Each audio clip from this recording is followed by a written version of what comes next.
Kerja keras timnas Indonesia akhirnya berhasil membuahkan prestasi yang luar biasa dalam beberapa waktu terakhir.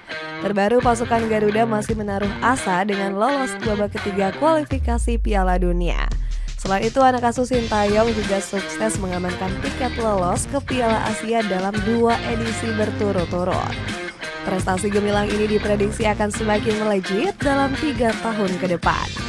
PSSI maupun pelatih terus berbenah untuk membuat Indonesia menjadi lebih baik. Salah satunya tetap berburu pemain keturunan kualitas untuk menaikkan level permainan.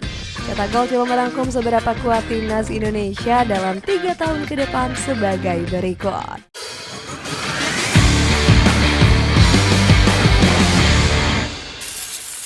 Dipastikan bermain di Piala Asia. Timnas Indonesia mendapatkan banyak keuntungan dengan lolos ke babak ketiga kualifikasi Piala Dunia.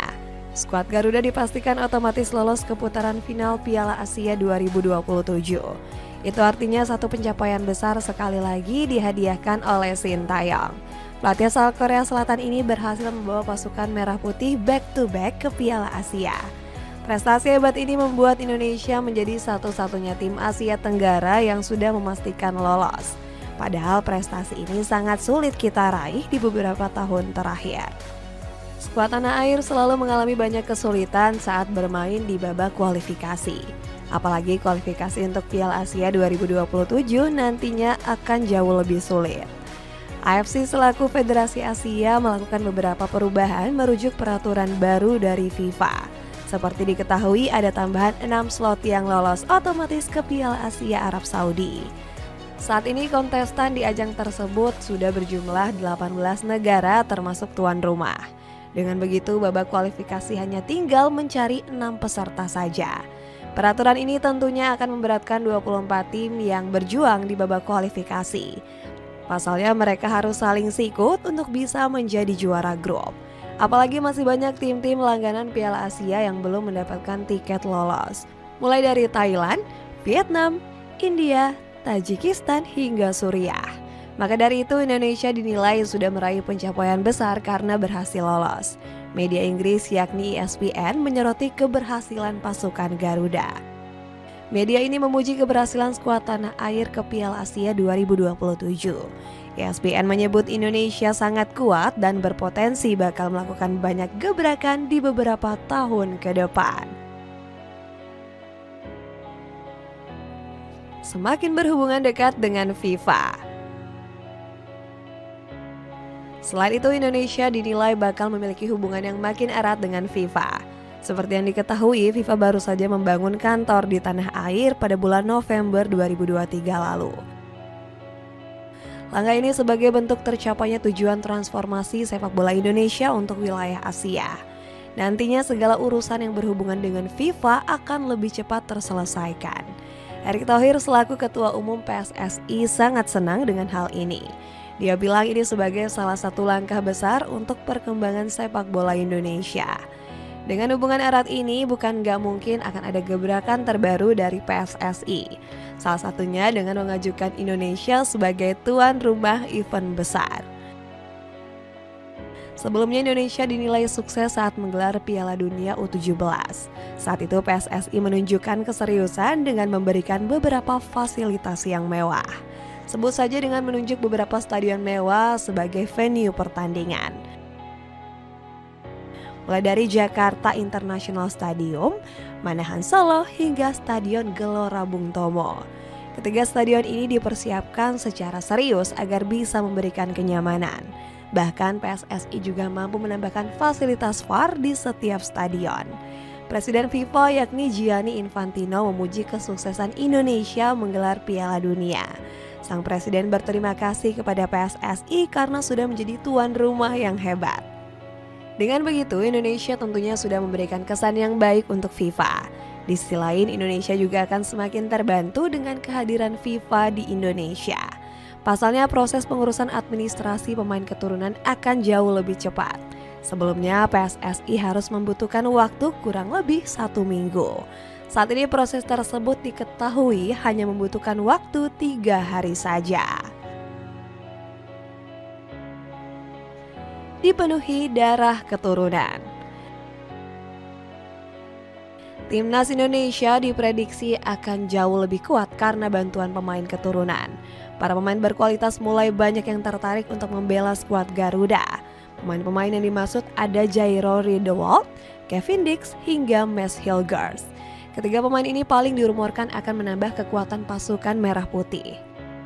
Riedewald mungkin salah satu pemain yang paling dibutuhkan oleh Indonesia saat ini. Pemain kelahiran Haarlem ini berposisi sebagai gelandang jangkar. Dirinya memiliki kemampuan yang bagus dalam membaca permainan. Selain itu, Riedewald juga punya kemampuan bertahan yang didukung dengan postur tubuh yang besar. Kehadiran sang pemain bakal menjadi modal yang bagus untuk menghadapi babak ketiga kualifikasi Piala Dunia. Untuk Kevin dan Hilgers, kontribusinya juga sangat dibutuhkan. Pemain yang berposisi back sama-sama nggak dipanggil oleh Belanda untuk Euro 2024. Padahal mereka memiliki karir yang bagus bersama klubnya masing-masing. Di samping itu juga masih banyak nama-nama pemain keturunan muda yang dikabarkan akan bergabung. Mulai dari Ole Romney, Tristan Geuger, Deleanu Arts hingga Safi Woodstra. Mereka bisa menjadi pemain yang akan meneruskan kesuksesan para pemain keturunan di timnas senior saat ini. Sayang langkah ini justru dikritik oleh Justin Hubner. Pemain Cerezo Osaka ini menyoroti para pemain keturunan yang mulai berminat membela Indonesia. Padahal dulu banyak pemain yang menolak panggilan. Justin mempertanyakan ketertarikan yang baru datang saat para pemain keturunan lain meraih kesuksesan. Meskipun begitu, Sintayong masih tetap optimis dengan proyek naturalisasi. Bahkan sang pelatih akan melakukan pencarian lagi demi raihan maksimal di babak ketiga kualifikasi Piala Dunia. Memperkuat fondasi timnas kelompok umur. Setelah fokus memperkuat timnas senior, PSSI beralih memperkuat timnas kelompok umur. PSSI ingin mencari pemain keturunan terbaik untuk regenerasi skuad Garuda. Cara ini digunakan karena sudah terbukti sukses mengangkat prestasi timnas senior. Indra Syafri langsung diarahkan untuk melakukan belusukan ke Eropa. Pelatih 61 tahun itu ditugaskan mencari talenta muda berbakat berdarah Indonesia. Indra Syafri memang dikenal jago menemukan talenta potensial. Benar saja sang pelatih sukses menemukan sejumlah bakat potensial. Mauresmo Hinoke, Safi Woodstra, Kaya Simon hingga Dion Marks telah bertemu dengan Coach Indra. Kelima pemain ini rencananya bakal dibawa untuk memperkuat timnas U20 di Toulon Cup. Namun hanya Hinoke dan Dion yang dibawa oleh Coach Indra ke turnamen ini. Selain itu penampilan timnas U20 di Toulon Cup juga akan menjadi ajang seleksi. Pemain keturunan yang tampil impresif akan dilanjutkan proses naturalisasinya untuk menjadi warga negara Indonesia. Garuda Muda sendiri tergabung di grup neraka bersama Italia, Panama, Jepang, dan Ukraina. Sayangnya timnas U20 gagal bersaing karena hanya menjadi bulan-bulanan di grup B. Pasukan Indra Syafri nggak berhasil mencuri satupun poin dari 5 pertandingan. Meski begitu penampilan Mauresmo Hinoke sukses mencuri perhatian netizen. Pemain keturunan Belanda ini sanggup membobol gawang Jepang lewat eksekusi penalti. Penyerang Dordrecht U21 ini menjadi satu-satunya pemain Indonesia yang mencetak gol di fase grup. Selain itu Hinoke juga disorot karena akselerasi lincah yang didukung dengan permainan ngotot. Hamdan Hamadan bahkan memuji permainan darah keturunan Maluku ini. Netizen juga ramai-ramai meminta PSSI langsung memberikan KTP untuk Hinoke. Candaan ini maksudnya agar sang pemain segera dinaturalisasi menjadi WNI. Melawan negara-negara kuat di ronde ketiga. Timnas Indonesia mendapatkan berkah yang luar biasa dengan lolos ke babak ketiga. Pasukan Merah Putih akan berhadapan dengan lawan-lawan kuat di babak ini. Di antara Jepang, Iran hingga Korea Selatan sudah dipastikan akan menjadi lawan Indonesia. Artinya skuad Garuda harus melakukan banyak persiapan untuk menghadapi mereka. Ketiga negara tersebut bisa menjadi momok yang menakutkan bagi tim asuhan Sintayong. Pasalnya Jepang, Korsel, dan Irak gak terkalahkan di ronde kedua kualifikasi. Pasukan Samurai Biru bahkan berhasil meraih poin sempurna dengan gak kebobolan 1 gol pun. Melihat hal ini, Erick Thohir berharap skuad Garuda bisa tampil percaya diri. Ketum PSSI itu bilang para pemain harus siap dipertemukan dengan lawan siapapun. Kiprah Indonesia berpotensi menjadi pembuktian kekuatan negara Asia Tenggara. Sebelumnya negara-negara dari ASEAN gak pernah bisa berbicara banyak di ronde ketiga. Contohnya pada saat Thailand berkiprah di babak ketiga kualifikasi Piala Dunia 2018. Pasukan Gajah Putih menjadi lumbung gol dengan 24 kebobolan dan finish sebagai juru kunci. Hasil yang sama juga didapatkan oleh Vietnam pada edisi 2022. Saat itu pasukan Golden Star hanya berhasil meraih 1 kemenangan dari 10 pertandingan. Namun rekor buruk para tim Asia Tenggara nggak membuat Sintayong gentar. Pelatih 53 tahun ini bahkan ingin disatukan dengan Korea Selatan di babak ketiga. Dirinya ingin mengulang pencapaian besar di Piala Asia U23 beberapa waktu yang lalu. Skuad Garuda saat itu berhasil mengubur mimpi Taeguk Warriors untuk tampil di Olimpiade Paris 2024. Harapan bermain di Piala Dunia. Prestasi hebat dalam beberapa waktu terakhir membuat peluang Indonesia tampil di Piala Dunia bukan lagi hal yang mustahil. Kesempatan ini semakin didukung dengan peraturan baru FIFA. Piala Dunia 2026 nantinya akan dimainkan oleh 48 negara dari seluruh dunia. Jumlah ini tentunya lebih banyak dari edisi sebelumnya yang hanya dipertandingkan oleh 32 negara saja. Saat ini pasukan Merah Putih sudah berhasil melaju ke babak ketiga kualifikasi. 2 teratas di setiap grup akan langsung otomatis lolos ke putaran final. Meski begitu, Indonesia diprediksi masih belum bisa untuk menggapai tujuan tersebut. Sebab babak ini akan dimainkan oleh para negara langganan Piala Dunia.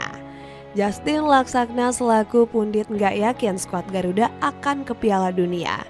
Menurutnya kurang realistis apabila masyarakat berharap mimpi tersebut akan segera tercapai. Coach Justin menambahkan Indonesia harus bisa jauh lebih berkembang dalam beberapa tahun ke depan. Dia bilang tiket Piala Dunia mungkin bisa diraih pada tahun 2030 mendatang. Di samping itu, Tom Hai merasa optimis dengan peluang yang ada. Pemain 29 tahun ini menyebut akan berjuang keras untuk membawa Indonesia melaju sejauh mungkin. Menurutnya, komposisi pemain Garuda saat ini sangat haus dengan tantangan. Dia yakin Indonesia akan membuat kejutan di hadapan para raksasa Asia. Sintayong juga selaku pelatih masih optimis dengan peluang anak asuhnya. Dia memiliki ambisi besar untuk membawa Indonesia tampil di Piala Dunia. Namun, Kosin meminta anak asuhnya bekerja sama untuk mencapai tujuan itu. Dan juga dia berharap para pemain selalu menunjukkan mental juara saat berhadapan dengan lawan yang kuat. Itulah ulasan seberapa kuat Timnas Indonesia dalam 3 tahun ke depan. Bagaimanakah pendapatmu? Apakah kamu yakin dengan perkembangan skuad Garuda di masa depan? Coba tulis pendapatmu di kolom komentar di bawah ini.